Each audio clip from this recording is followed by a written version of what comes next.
የምን መጽሐፍ ነው? ምን ደበረህ ለመጨረስ? አንብበው እኮ ታዲያ ብትጨርሰው እኮ ነው መልካም። አንብቤዋለሁ እኮ ከዚህ በፊት ለምን ያደረኩህን አላደርግም ብሎ በሴፍ ከዛ በኋላ ቦታ ቆርጣለሁ አለው ነው የሚለው። አዎ፣ ከዛ በኋላስ?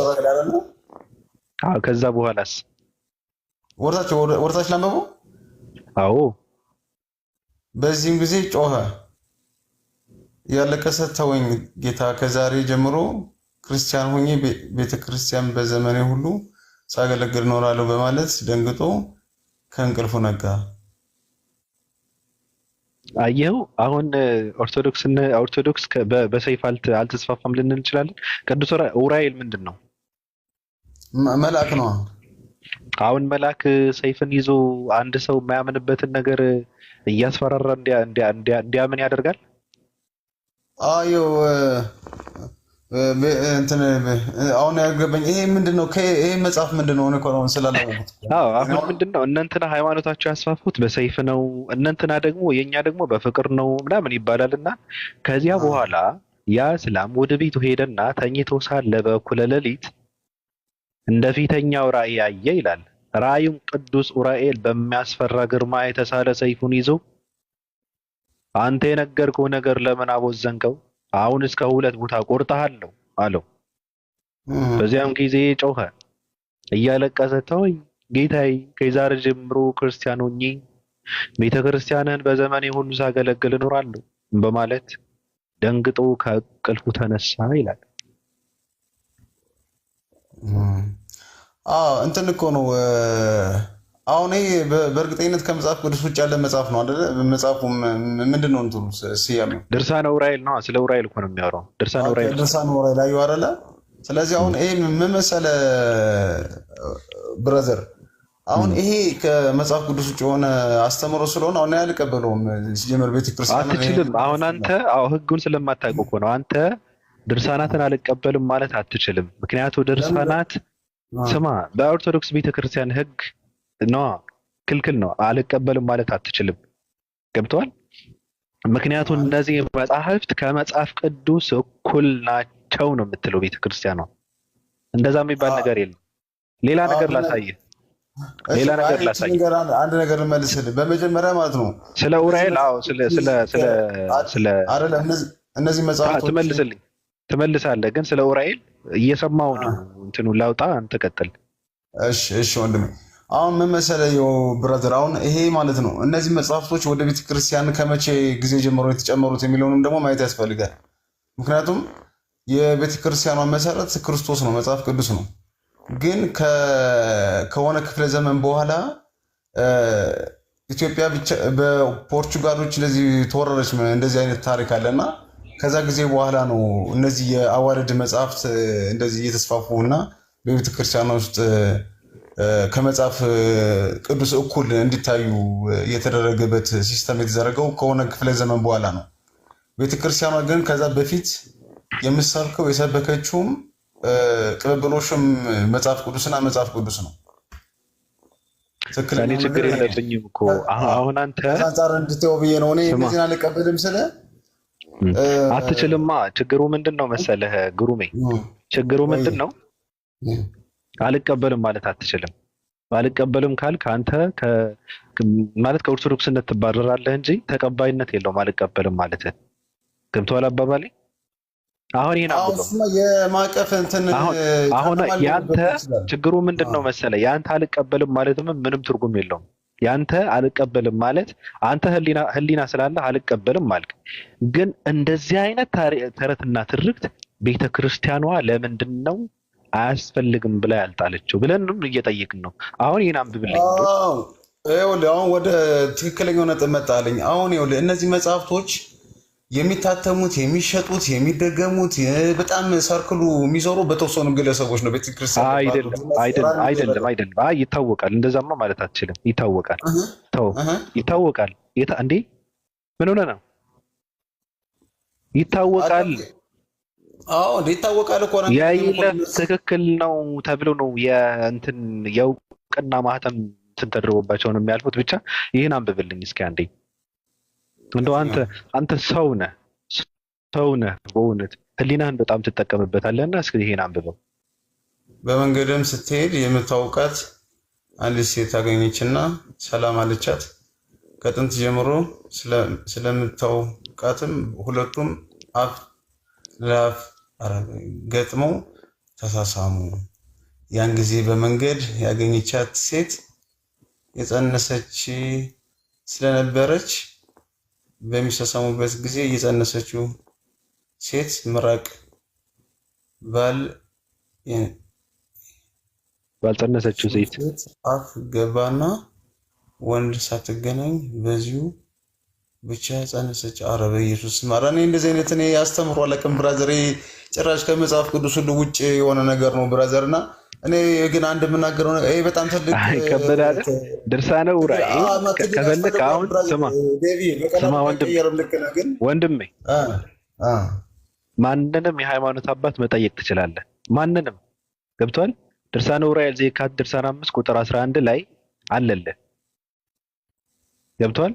እዛ ገብተህ ማንበብ ትችላለህ፣ መጠየቅም ትችላለህ። እንደዚህ አይነት ነገር ስንቃወም እኛ ሰውኛን ይሰድናል። ብራዘር ሚት አድርጋት። እሱ ጋር እያወራው ነው እንዴ? ለምንድን ነው በመሀል የምትገባው? ግሩም ይቀጥል። አዎ በጣም ስለ አሁን ከዚህ በኋላ ያለው ትውልድ በጣም መታገል ያለበት እንደዚህ አይነት ነገሮች ላይ ነው። ምክንያቱም አሁን በዘመናት ትውልዱ ላይ በእውቀት የሰረጸ እንደዚህ አይነት የስተት ትምህርት ነው። በማለትም ስላጨብጭብ ቆይ ስልኬን ላስቀምጥና ላጨብጭብልህ። አዎ ቀጥል። ትክክል። እንደዚህ ነው። አላስፈላጊ ነገር ሲያይ ትውልድ ይቀበላል። ትክክል አይደለም ብሎ ይቃወማል። በትክክል በጣም ከመጽሐፍ ቅዱስ ውጭ የሆነ ነገር ነው። አሁን ምንድነው ግለሰቦች በእግዚአብሔር ቤት የሚነግዱ ሰዎች ከዘመናት በፊት ለራሳቸው ጥቅምና አገልግሎት ሲሉ ትውልዱን ለማሰርና በፍርሃት ለመሸበብ ተብሎ የተዘጋጁ መጽሐፎች ናቸው እነዚህ። በቃ በቀጥታና በዚህ ቤተክርስቲያን ላይ ገብተዋል። አዎ ገብተዋል፣ ምንም ጥርጥር የለውም። ግን ደግሞ ገብተው ደግሞ አይቀሩም፣ ይወጣሉ። እንዲወጡ ደግሞ ምንድነው አሁን ላይ የሚያነብና የሚጠይቁ ትውልድ እየተነሳ ስለሆነ ትክክል ተጋድሎ ያስፈልገዋል። በቃ 4 ነጥብ ማለት ነው። እስከ ህይወት ድረስ ተጋድሎ ያስፈልገዋል።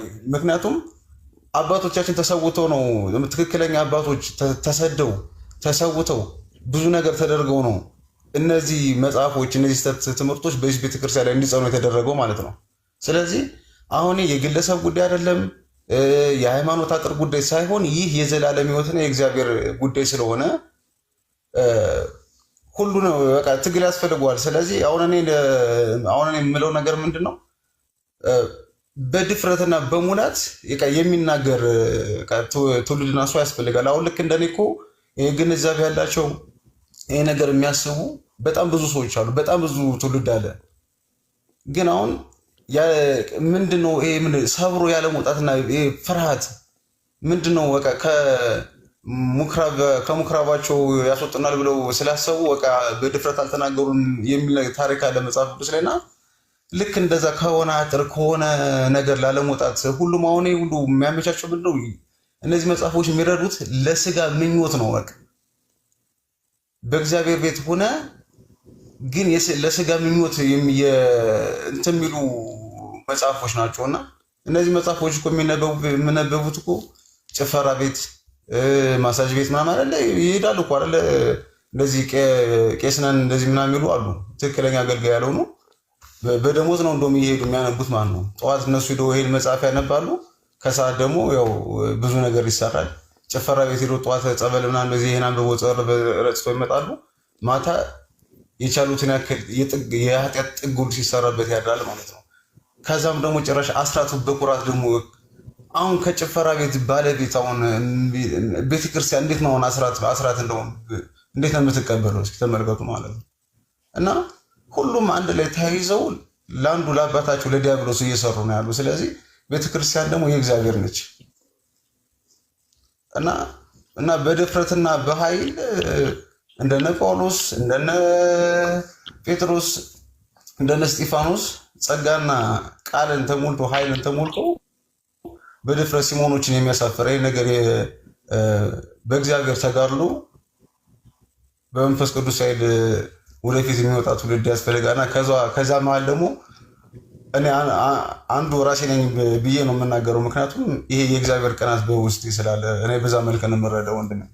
አመሰግናለሁ። በእውነት እኔ እንዳንተ አይነት ወጣት እንዲፈጠር እንዳንተ አይነት ቅንነት ያለውን አመለካከት ያለው ሰው በቅንነት የተሞላ አላስፈላጊ ነገር ሲያገኝ የሚቃወም ትክክል ነገር ነው መከተል ያለብን። አንዳንድ ሰዎች ለራሳቸው ጥቅም ሲሉ ያጨማለቁትን ያስገቡበትን ብዙ ጉድ አለና ጓዳችንን በመፈተሽ የማያስፈልገን ማንጸድቅበት ማንድንበትን ነገር ካለ መቀረፍ አለበት መጣል አለበት ብለህ ማለት እኔ በጣም ነው የማመሰግነው እንደ አንድ ኦርቶዶክስ በእንደዚህ አይነት ወጣት መሆንህን እኔ በእውነት እኔ በጣም ነው የደነቀኝ። ምክንያቱም እኛም እንደዚህ አይነት ወጣት እንዲፈጠር ነው እየሰራን ያለ ነው።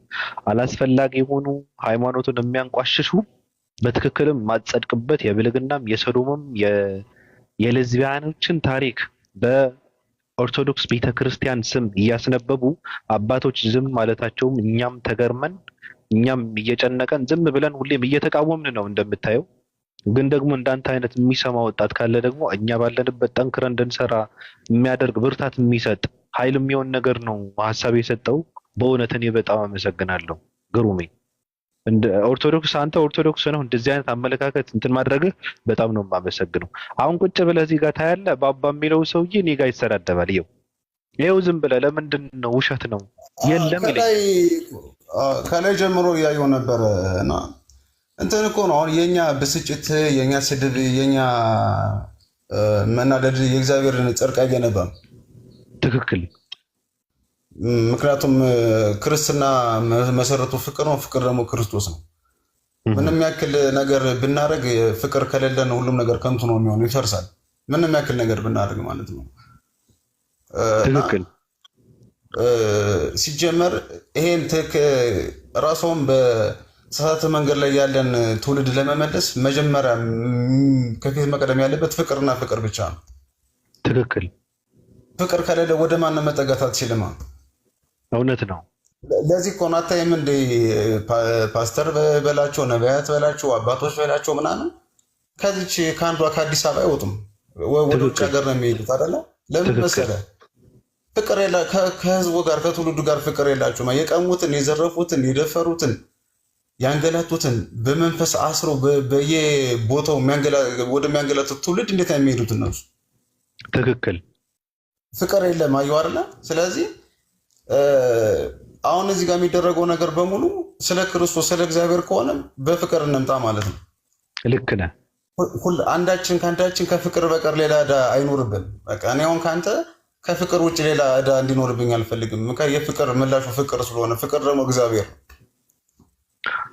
ልክ ነህ። የእግዚአብሔር ነገር ፍቅርን ለአንተ ለመስጠት በፍቅር በእግዚአብሔር ቃል መሞላትና አንተን መውደድ ነው የሚጠበቅብኝ። ምክንያቱም የህግ ሁሉ ፍጻሜ የህግና ነቢያት ፍጻሜያቸው ፍቅር ነው። በአንድነት ተጠቅልሏል። እሱ ምንድን ነው? ወንድምህን እንደ ራስህ አድርገህ ውደድ። ወንድሙን የሚጠላ ነፍሰ ገዳይ ነው። ወንድሙን ደንቆሮ ብሎ የሚሳደብ የገሃነመ እሳት ይገባዋል ይላል እግዚአብሔር። ስለዚህ የክርስትና መሰረታዊ የሆኑ ነገሮች እኛ የእግዚአብሔር እንደሆን በክርስቶስ እንደምንመላለስ ከድቅድቅ ጨለማ ወደሚደነቅ ብርሃን እንደመጣን እንዲታወቅ ማድረግ ያለብን ነገሮች አሉ። ስለዚህ ያንን ሳናደርግ አሁን ስለ ክርስቶስ ወንጌል ሙሉውን ከዘፍጥረት እስከ ራዕይ ብንሸመድደው ጳውሎስ እንደተናገረው ነው የሚሆነው። ይህ ሙሉ ነገር ብናደርግ ሲጀመር የእውቀት ጉዳይ አይደለም። የዘላለም ሕይወት በመለኮት ኃይል የሚሰራ ነገር ነው። ምክንያቱም የእውቀት ሁሉ ራስ ክርስቶስ ከኛ ጋር ስለሆነ እሱ ነው የሚገለጠው እንጂ እኛ ከራሳችን ምን የምናመጣው ነገር የለም። የሰው ሁሉ እውቀት ከንቱ ነው፣ ምንም አያደርግም። እና በዚህ ብንመላለስ እኔ እንደዛ ነው ደስ የሚለኝ። በክርስቶስ ፍቅር በጣም ወዳችኋለሁ ወንድሜ። አሁን ምንድን ነው የምታደርገው መሰለህ ግሩሜ? ከሆኔ ምንድን ነው ባባ የሚለው ምንድን ነው? ሰዎች ፈርተውታል። አናግረውና ምንድን ነው ሪፖርት አናግረዋል። ኦኬ ችግር የለውም። አሁን ግሩሜ ምንድን ነው አንዳንድ ሰዎች ምን ይላሉ መሰለህ? እኔ ኃይለ ቃልን ተጠቅሜ ለየት ያለ አመለካከትም አለኝ። ነገርን በጥልቀት ነው ባየው፣ ለምክንያታዊነት የምገዛ ሰውም ነኝ። 2025 ማን ነው? 2025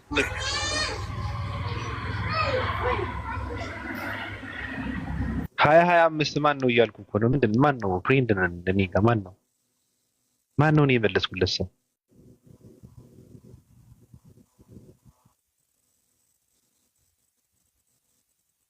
ያዙት እንዳትረሱት። ይሄ 2025 ማን እንደሆነ አላውቅም ስለመለስኩለት።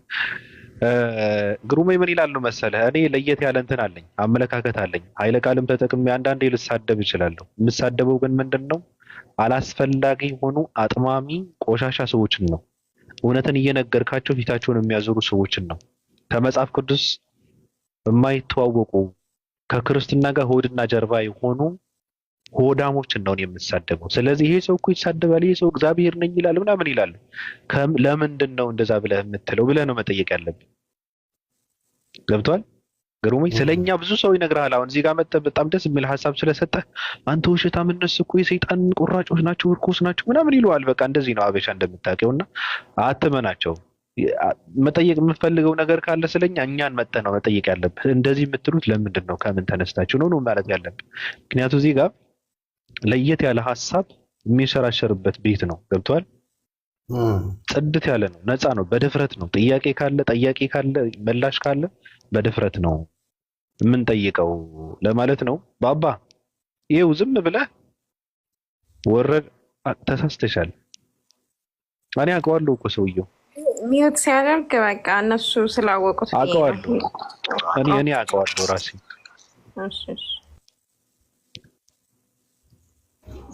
ኦኬ ምን ነው ጨነቃቸው? እናንተ እንተዋወቃለን። ሰላም ብያለሁ። ሰላም፣ እንዴት ነህ? እግዚአብሔር ይመስገን። ቀጥል። ምን ልቀጥል? እስቲ መጽሐፉን አሳይኝ። እዚህ መጽሐፍ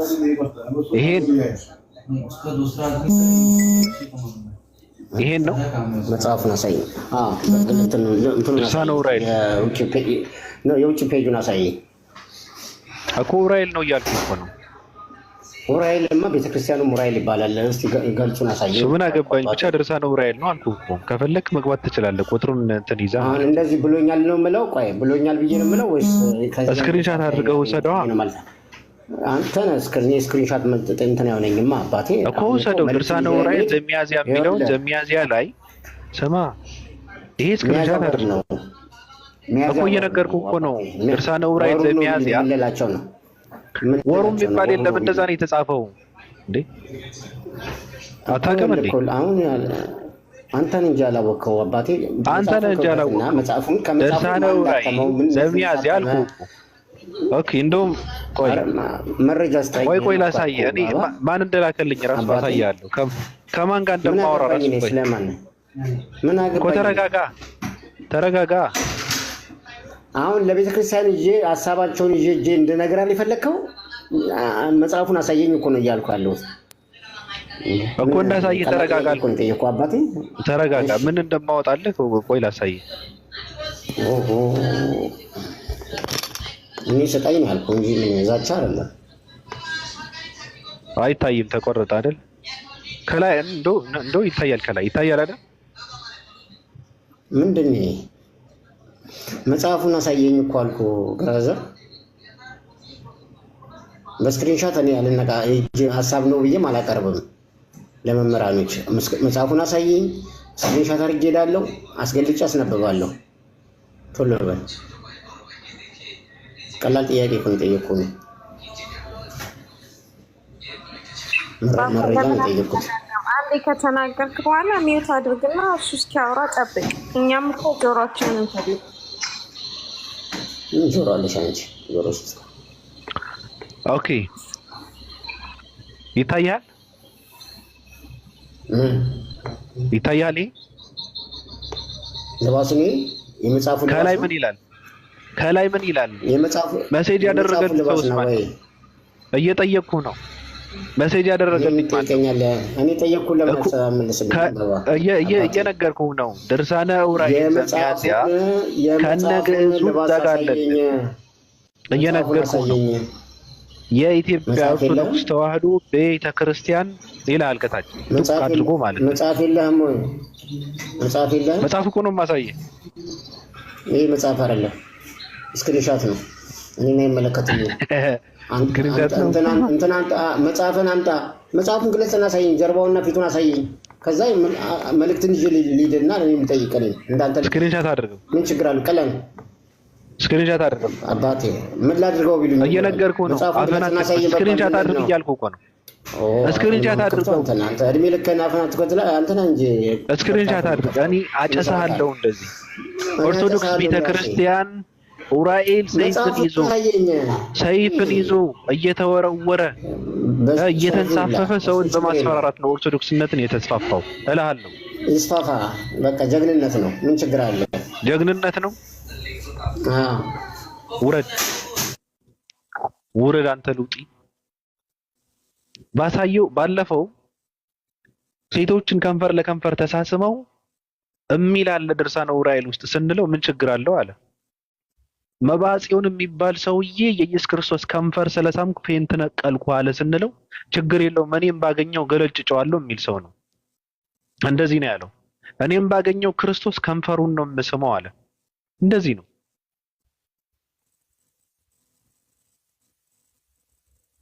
አለኝ አስፈላጊ አይደለም ለነዚህ ሰዎች ምንም ስክሪንሻት አድርገህ ታሳየዋለህ። አንዳንዴ ደግሞ አስፈላጊ ከሆነ ሌላ ሰው እንዲማር ማሳየት ካለበት ታሳያለህ። ካልሆነ ግን እንደዚህ እያደረግክ እየለኩስክ እያጨስክ ማቃጠል ነው፣ ውሸት ነው። ኦርቶዶክስ ቤተክርስቲያን በፍቅር ሃይማኖቷን አታስፋፋም። ይሄ ውሸት ነው። ችግሩ እኮ ምን መሰለህ ቤቭ፣ በጣም የሚያናደው እኮ ሰው ህዝቡ አያነብም። በስሜት ነው የምንነዳው፣ በስሜት ይሄ እንዴት ማን ነው የጻፈው? ከየት ነው የመጣው? ሃይማኖትህ ምንድን ነው? የኔ ሌላ ነው። እኔ ሌላ መናገር አልፈልግም። ሃይማኖት ኦኬ፣ ቆይ ይሄ ሰው ጋር ተነጋገር እስኪ። እንደው እኔ ከሱ ጋር እኔ እየተሳሳትኩ ከሆነ እስኪ አንተ ጋር ያውራ።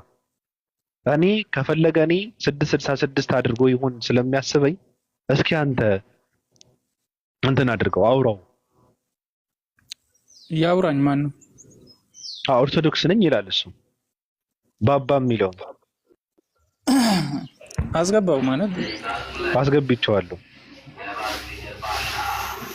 መጽሐፉን አሳየኝ አልኩህ ብራዘር። ለምንድን ነው ኤቢ ክርስቲያን ነህ? ቆይ አንዴ ባባ ኤቢ ክርስቲያን ነህ? ማንም ሰው እንዳያወራኝ እንዳታወራኝ። ኢየሱስ ለአንተ ምን? አንተ መጽሐፉን አሳየኝ። አንተ ጋር እያወራው አይደለም፣ ሚዩት አድርግ። አንተ ሰው ጋር እያወራው ነው።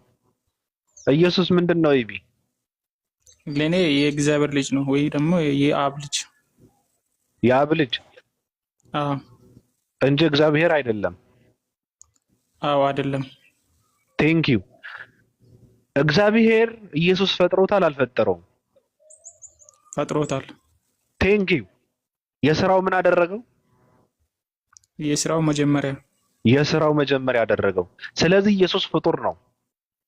አዎ ፍጡር ደግሞ ፈጣሪ አይደለም። አዎ አንተ ክርስቲያን ነህ? አዎ አመሰግናለሁ። ይሄ እምነት እንደዚህ አይነት አመለካከት እንዳለ አያውቁም ወንድም። እኔ ይጨንቀኛል።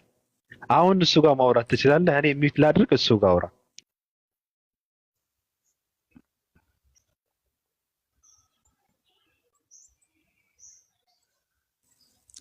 አውራው። አዎ አውራው። እኔ ቆይ አንዴ አቡ አንተ እንዳታወራኝ። አንተ መጽሐፉን ስጠኝ እያልኩ እኮ ነው። መጽሐፉን የለም አይደል? የምታወራው ዝም ብለህ መጽሐፍ እኮ አይደለም። ዝም በል አንተ መሰለህ ባባ፣ ዝም በል። እኔ አልፈልግም ከእናንተ ጋር ማውራት። በቃ መጽሐፉን ስጠኝ ወንድሜ። ቤትን ብቻ ሳይሆን አፍንም እየከፈትክ ስለሆነ መጽሐፉን ስጠኝና ሂጄ አባቶቼን ልጠይቅ። በቃ እኔ ጋር ነው የምታወራው? መጽሐፉን አሳየኝ። አዎ እኔ ጋር ነው የምታወራው?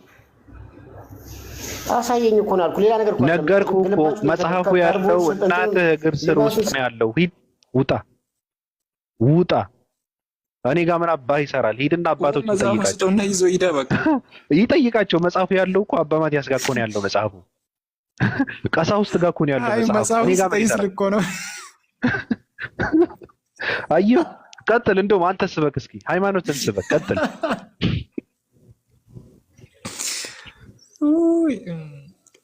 አይንን ነው ብዙ ችግር ምን እንደሆነ ታውቃለህ? የኛ ሰው በስሜት ነው የምንነዳው። ትክክል።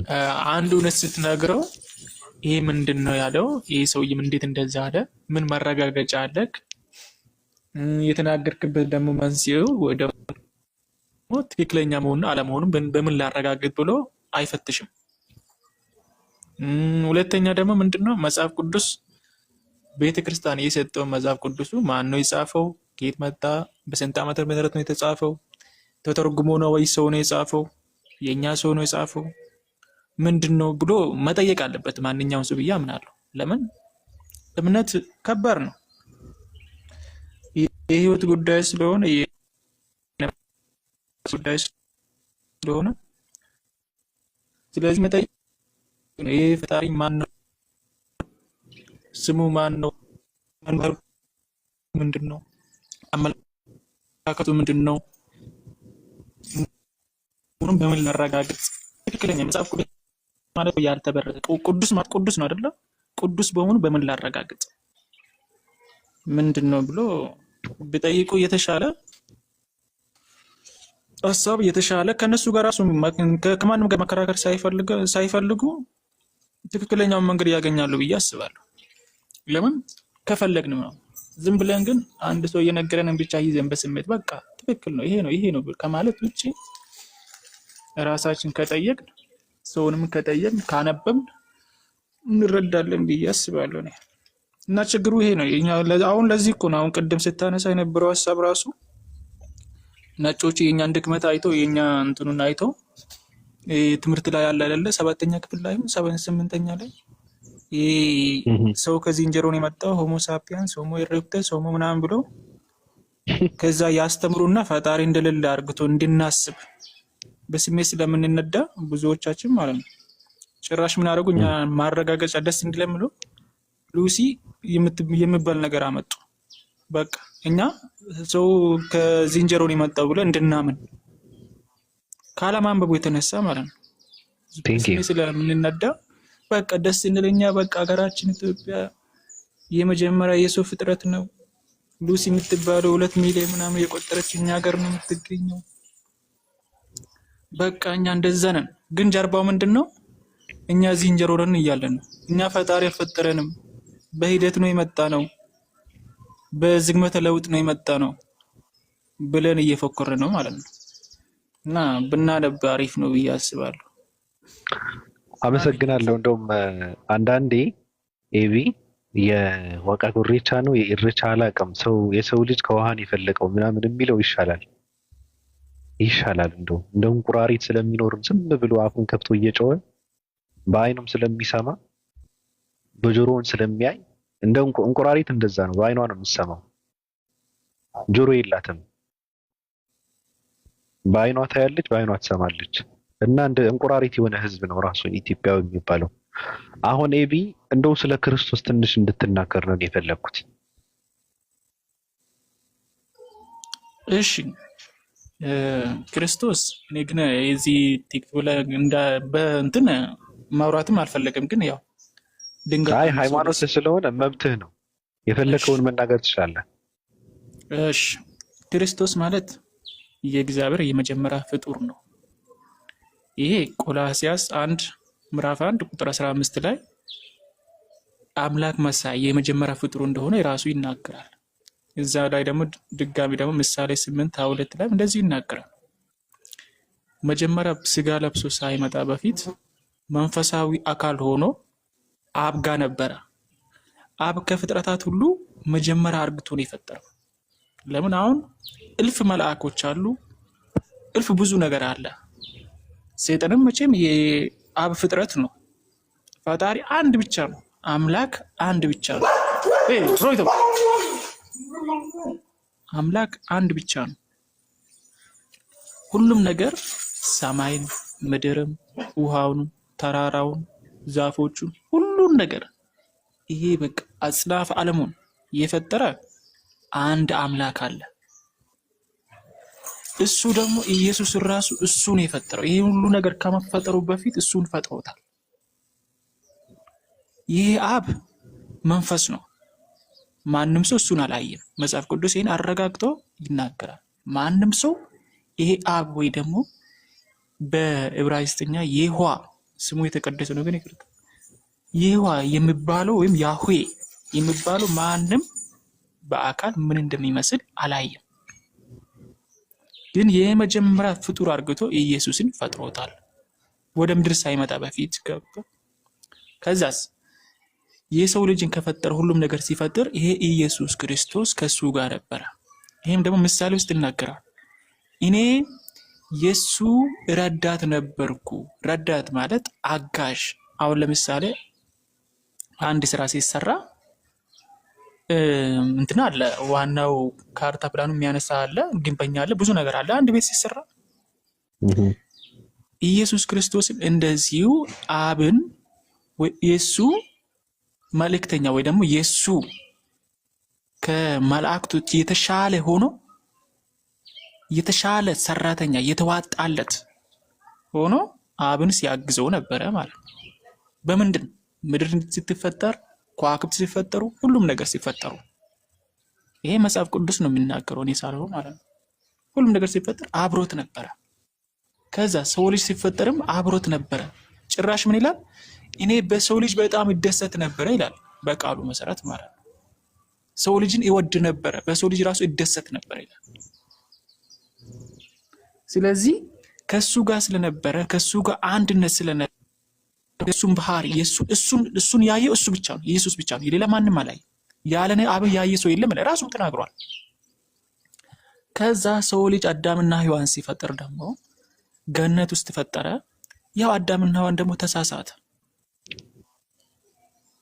መጀመሪያ አብ ሲፈጥር አዳምና ሔዋን ወይ ሰው ልጅ ሲፈጥር ሰው ልጅ ምድር ላይ ለዘላለም እንዲኖር ያ ገነት የተባለ ውስጥ ለዘላለም እንዲኖር በስቶ ተባስቶ ፍጹም ሆኖ ለአምላክ ለአብ ወይ ደግሞ ለአንድ አምላክ ተገዝቶ ፍጹም ነው ተደስቶ ለዘላለም እንዲኖር ነበር አላማው። ግን ምንድነው ከአላማው ወይ ደግሞ ለዘላለም የመኖሩን መፍቱን አጣ። በምን ምክንያት? ስህተት በመስራቱ። ስህተት ስለሰራ ከዛ ጀነት ውስጥ የዘላለም የመኖር እድሉን ጀነት ውስጥ የመኖር እድሉን አጣ። በምን? ባለመታዘዙ። ሔዋን ባለመታዘዙ አትብላ የተባሉን በላ፣ ሰይጣንን ስለሰሙ ከዛ ወጡ። ከዛ ሲወጡ ምንድነው? ከጀነቱ ወጡ። ሁለተኛ ደግሞ ምንድነው? የዘላለም የመኖር እድላቸውን ተቋረጠ። ከዛ ጀምሮ ይሄው እስካሁን ትውልድ ይመጣል፣ ይሞታል፣ ይመጣል፣ ይሞታል። እኛም እንኖራለን፣ እንሞታለን። የኛ ልጆችም ይኖራሉ፣ ይሞታሉ። ዘላለም መኖር የለም። አሁን ይሄ እድል ሲዘጋ ከዛ ምንድነው ያለው? አሁን የዘላለም መኖሩን አጣ። ጀነት ውስጥ የመኖሩን አጣ። ይሄው እቺ ዓለም በቃ ከባድ ሆናለች። ውሸት በዛ፣ ሰው ይገዳደላል፣ በእምነት በፖለቲካ በምንም በቃ አስጠልታው ነው ይሄ ዓለም። ግን የይሖዋ ዓላማ ግን እንደዚህ አልነበረም። ከዛ ሰይጣን ለሰው የተሰጠውን መፍት ዓለምን እንዲቆጣጠር ለሰው ነበር የተሰጠው፣ ለአዳም ነበር። ግዙ ተብሏል። አዳም ግዛ፣ ይህን ዓለም ሁሉ ነገር ግዛ ተብሎ ነበር። ያ መፍቱንም አጣ። ከዛ ማን ነው እየገዛ ያለው? እንግዲህ ይቅርታ አድርጉልኝ እንድታስጨርሱም ብዬ ነው። በኋላ ሀሳብ አስተያየታችሁን ትሰጣላችሁ። ከዛ መፍቱ ለማን ተሰጠው? ለሰይጣን። ሮኒ መፍቱ ለማን ተሰጠው? ለሰይጣን። ከዛ ይኸው ዓለም ከዛ ጀምሮ በእኛ ምክንያት በአዳሙ ምክንያት ራሱ እየተረገመች ፈጣሪም ሰውን እየላከ መልእክተኞችን እየላከ ሰው እንዲስተካከል ሀሳቡን እንዲያሳምር ቅን እንዲሆን አምላኩን እንዲያቅ ስሙን እንዲያቅ ትክክለኛ መንገድ እሱ ያለ እንዲሄድ የተለያዩ ሰውን የተለያዩ ነቢያት የተለያዩ መልእክተኞችን ላከ። የሰው ልጅ እነሱንም እየገደሉ እነሱንም ሳይሰሙ ምን እያሉ ኖሩ። ከዛ ከሰዎች ውስጥ ትንሽ ቅን ያገኘው አብርሃምን አገኘ። አብርሃምን ከዛ በኋላ አብርሃምን ደግሞ ባረከው።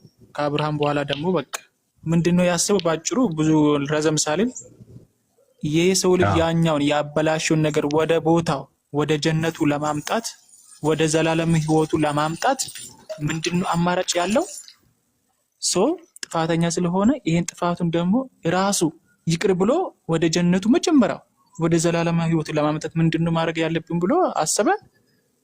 አንደኛ ልጁን ወይ ደግሞ የመጀመሪያ ፍጡር አርግቶ የፈጠረን ኢየሱስ ክርስቶስን ስጋ ለብሶ ወደ ምድር እንዲመጣ መጥቶስ ትክክለኛውን ነገር እንዲያስተምር አስተምሮስ ማስተማር ብቻ አይደለም አስተምሮስ ፍጹም ሰው ሆኖ እንዲኖርና ትክክለኛው ነገር አርግቶ አሳይቶ መክሯቸው ከዛስ ራሱ ደግሞ ያ ስጋ የለበሰው ራሱ ደግሞ እንዲሞት ለምንድን በፊት እግዚአብሔርና ሰው እንዲታረቅ በእስራኤል ሕዝብ የሚታወቀው ወይ እርግብ እንትን የመስዋዕት ያደርጋሉ ወይ በግ ምናምን ያርዱ ነበረ። ደም ያስፈልጋል። ለምን ሰው ሲታረቅ እግዚአብሔርና ሰው ልጅ ለማስታረቅ ብዙ ነገር ይደረግ ስለነበረ ማለት ነው። ከዛስ ይሄ ነገር ለሰው ልጅ በቂ ስላልሆነ መላእክት በመጣም በቂ ስላልሆነ የመጀመሪያ ፍጡሩን ላከ።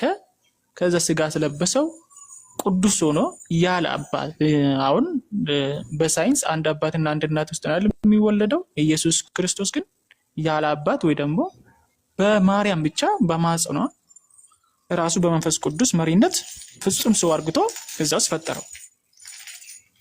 ከዛ እንደሰው እንደኛም እየበላ እየጠጣም ግን ምንም ኃጢአት የሌለበት ሰው አዳም ኃጢአተኛ ነበረ። ይሄ ደግሞ ኃጢአት የሌለበት ሰው ሆነ። ከዛ ለብዙ ሰው መስዋዕት እንዲሆን ካስተማረ በኋላ ደግሞ እንዲሞት ተደረገ ማለት ነው። ለምን ያ ሰው ልጁን የተወሰነ ሰው ልጅ እንኳን ወደ ጀነትና ወደ ዘላለማዊ ህይወት ለማምጣት በቃ እንቅጩ ይሄ ነው ዋናው መስፈርቱ ማለት ነው። ከዛ ኢየሱስ ክርስቶስ የሚባለው የመጀመሪያ ፍጡሩ በዛ ሞተ። ከዛ ሰውን ይሄ እንግዲህ ማንኛውም ሰው ኢየሱስ ክርስቶስ አሁን ቤንቶች በጣም የሚያናዱ ኢየሱስ ክርስቶስ በቃ አድኖኛል፣ በቃም በኋላ ድኛለሁ፣ እንደፈለኩ ሆናለሁ። ይሄ የሚያድን ነገር አይደለም።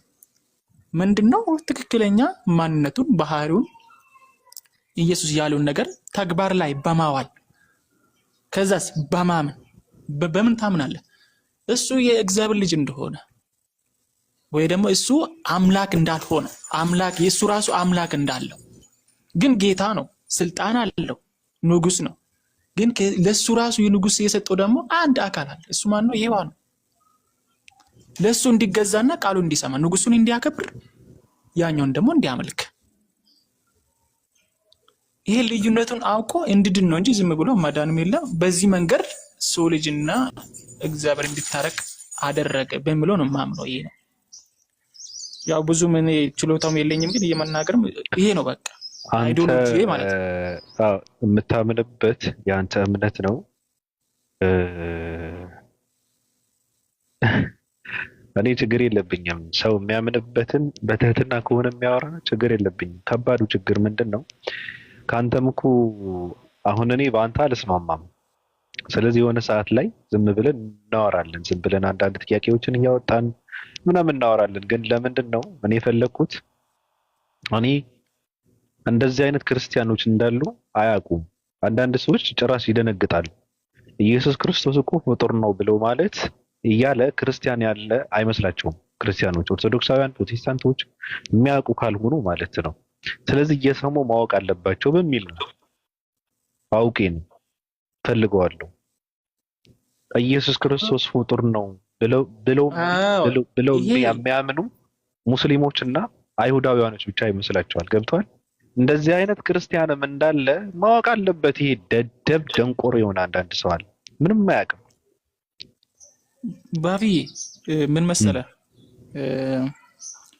አሁን መጽሐፍ ቅዱስ ተጨማሪ ብዙ ነገር ምናምን እየተጨመረበት መቼ ተጻፈ፣ እንዴት ነው የጻፈ፣ ማን ነው የተረጎመው፣ ትክክለኛ መተርጎሙን ደግሞ እንዴት እናውቅ የሚለው ትንሽ ምርምር ይፈልጋል። ለምን ቃል የተጨመረበት አለ። አሁን ለምሳሌ 66 ነው የቤንቶች 66 ነው የሚያምኑት፣ የኦርቶዶክስ 80 ያሉ ይመስለኛል። 80 ያሉ ብዙ ነገር ተጨምረዋል።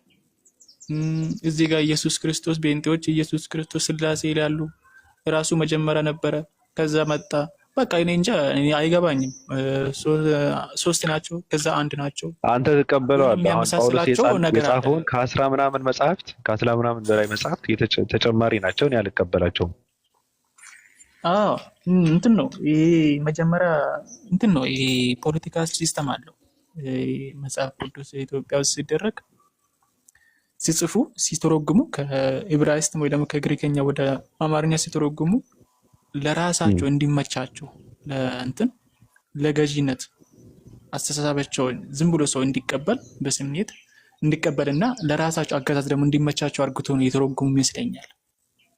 ለምን እውነቱን እነሱ የሚያውቁ አሉ፣ ግን እውነቱን ደግሞ ለሰው አላሳወቁም።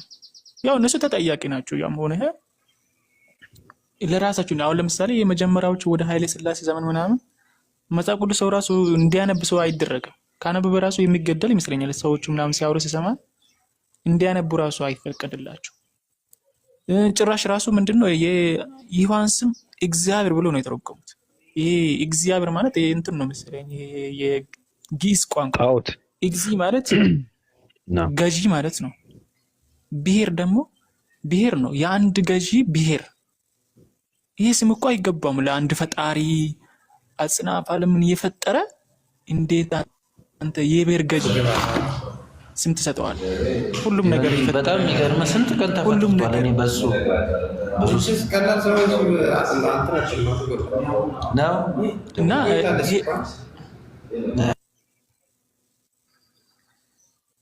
በዛ ላይ የብሔር ገዢ ያደርጉት ገባ። ያ ማለት የብሔር ገዢ እግዚአብሔር ሲሉ በቃ የሆነ አንድ እንትን እኮ ነው የሰጡት፣ አንድ ስልጣን እኮ ነው፣ አንድ የብሔር ስልጣን እኮ ነው የሰጡት። እኔ በጣም ያሳዝነኛል። ብዙ ሰው በቃ እግዚአብሔር ትክክለኛ የአንድ አምላክ የአጽናፈ ዓለሙን የፈጠረ ስም ነው ብሎ ነው የሚያምነው። ከዛስ ይሄ ብቻም አይደለም። ከዛስ ይሄ እግዚአብሔር ራሱ ኢየሱስ ነው። ኢየሱስ ራሱ ደግሞ መንፈስ ቅዱስ ነው ይላሉ። እኔ በእንትን ዝም ብለህ ስታስበው ራሱ እኮ አይመጣም እንኳን። ልክ ነህ። ኢየሱስ ነው። እኔ ብዙ ጊዜ ከቤንቶች ጋር ሳወራ አብ ወልድ መንፈስ ቅዱስ ሶስቱም አንድ አምላክ ነው። እንዴት ሶስት አካል እንዴት አንድ ይሆናል? በምን ሂሳብ ነው? አንድ ሰው ሶስት ሆኖ ከዚህ ደግሞ አንድ ሰውን ለማሳመን ራሱ እኮ አንተ የሆነ ግልጽ አይሆንም። ይሄ ነገር እኮ ግልጽ አይደለም። ሰውን ለማሳመንም ለመናገር ራሱ ግልጽ ያልሆነ ነገር ነው። ይሄ ብቻ አይደለም። ኦርቶዶክስ ስንመጣ ደግሞ ማርያም አሁን እዚህ ጋር ቤንቶች ኢየሱስ ክርስቶስ ነው ራሱን ወደ ራሱ ያማልድናል፣ ኃጢአታችንን ያቀረ ራሱ ወደ ራሱ ይላሉ። ኦርቶዶክስ ጨምሮ ደግሞ ማርያምም ታማልዳለች። ብቻ ዝብርቅ ነው። ይሄ ዘሴም በቆሎ ዲፈረንስ አሻሮ ይባላል። በቆሎ እንዴት ነው? በቆሎ ሆኖ ስትቆላው የተለያየ ከለር ይኖራል አይደል? ዘሴም በቆሎ ዲፈረንስ አሻሮ ብቻ ያናዳል በጣም።